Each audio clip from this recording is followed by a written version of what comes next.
Hello दोस्तों, स्वागत करते हैं आपके बीच में आपके अपने चैनल स्टडी मिरर पर। दोस्तों बात करेंगे 69,000 शिक्षक भर्ती के आंसर की प्रकरण संबंधित। दोस्तों सरकार सुप्रीम कोर्ट में अब क्या होगा। दोस्तों ये क्वेश्चन जो बहुत तेज़ी से लोगों के दिमाग में चल रहा है, बहुत ज़्यादा लोगों के दिमाग पे हिट कर रहा है। तो आज डिस्कस करते हैं इस मुद्दे को, क्या होगा क्या नहीं होगा, घबराने की ज़रूरत है या नहीं है।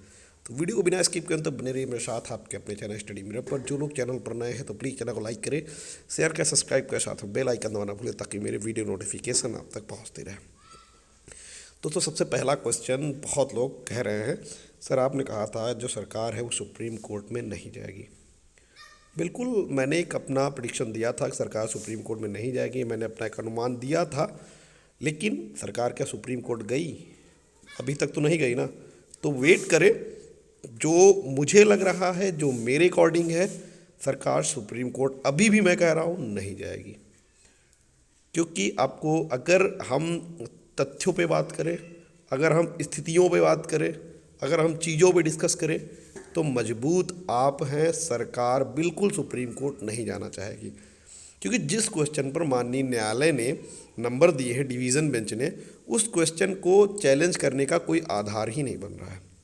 दोस्तों उसी को बता दें कि जो डिवीज़न बेंच में जो आदेश आया है, जहां पर एक क्वेश्चन को डिवीज़न बेंच ने गलत माना है, पूर्णतः गलत माना है। देखिए, आप एक चीज़ समझिए कि ऑर्डर कितना क्लियर कट है कि जिस ऑर्डर को शायद ही नहीं, मैं तो मानता ही नहीं हूँ कि शायद वो बदल जाए, बदलेगा भी नहीं। क्योंकि इतना स्पष्ट और क्लियर ऑर्डर माननीय जज साहब ने दिया है, जिसमें आपने देखा होगा सिंगल बेंच के सारे क्वेश्चन पर उन्होंने रणविजय सिंह का ऑर्डर फॉलो कर दिया। लेकिन जब बात आई परिभाषा वाले क्वेश्चन पर तो उन्होंने सीधी तौर पे कह दिया कि चारों क्वेश्चन के ऑप्शन ही गलत हैं, तो देन कैसे इसको सही कहा जा सकता है। तो चारों क्वेश्चन के जब ऑप्शन ही गलत थे तो उस क्वेश्चन को चैलेंज करने कोई आधार ही नहीं बन रहा है। ठीक है, उस ऑर्डर को सुप्रीम कोर्ट में जो भी लोग चैलेंज करेंगे, ठीक है, अभी आपने इसके पहले अभिषेक श्रीवास्तव की याचिका को देखा कि ऑर्डर चैलेंज हुआ और चैलेंज करने के बाद निष्कर्ष क्या निकला? खारिज। अगर सरकार भी याचिका चैलेंज करने जाएगी तो निश्चित है याचिका खारिज होने के सिवा कुछ नहीं होगा। और अगर ज़्यादा सरकार उस चीज़ों पर, अगर मान लीजिए अगर ज़्यादा उस पर विवाद को और बढ़ाएंगे या फिर ज़्यादा उस पर सुनवाई की तरफ आगे जाएंगे तो निश्चित है कि उसमें कमेटी की जाँच हो जाएगी। और क्योंकि अगर किसी भी ऑर्डर को, देखिए आप एक चीज़ एक स्पष्ट सुन लीजिए इस बात को कि अगर डिवीज़न बेंच के ऑर्डर को माननीय न्यायालय सुप्रीम कोर्ट अगर मान लीजिए उस पर विचार करते हैं तो मेरे अकॉर्डिंग उस पर बिना सुप्रीम कोर्ट में बिना कमेटी की रिपोर्ट को मंगाए उस ऑर्डर को नहीं काटा जा सकता। अगर उस ऑर्डर को कटेगा तो रिपोर्ट आएगी, और रिपोर्ट आएगी तो उस क्वेश्चन को कौन सही कहेगा? जिस नाम का राइटर ही आज तक नहीं पैदा हुआ है तो उस राइटर को सही कौन कह देगा?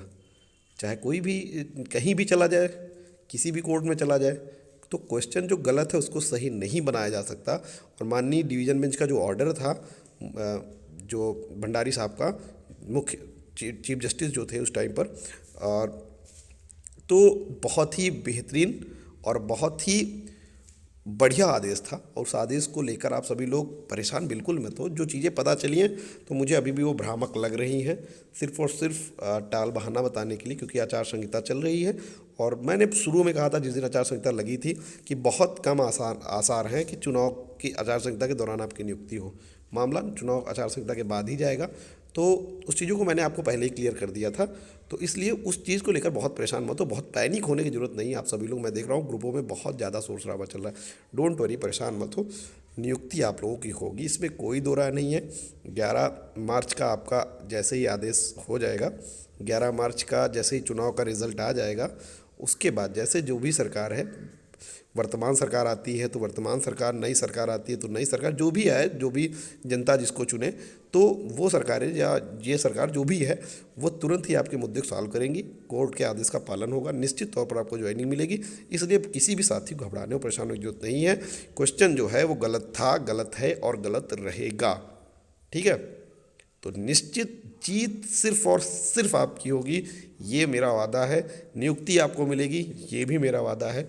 तो डोंट वरी, बिल्कुल भी पैनिक होने की ज़रूरत नहीं है। मस्त रहिए, स्वस्थ रहिए, बस मार्च तक का इंतजार करिए, आचार संहिता और चुनाव खत्म होने दीजिए। फिर उसके बाद आपके प्रोसेस में तो आपको स्वयं देखने को मिल जाए कैसे की प्रोसेस तेज़ी से बढ़ता है। ठीक है, तो thank you for watching, bye, take care.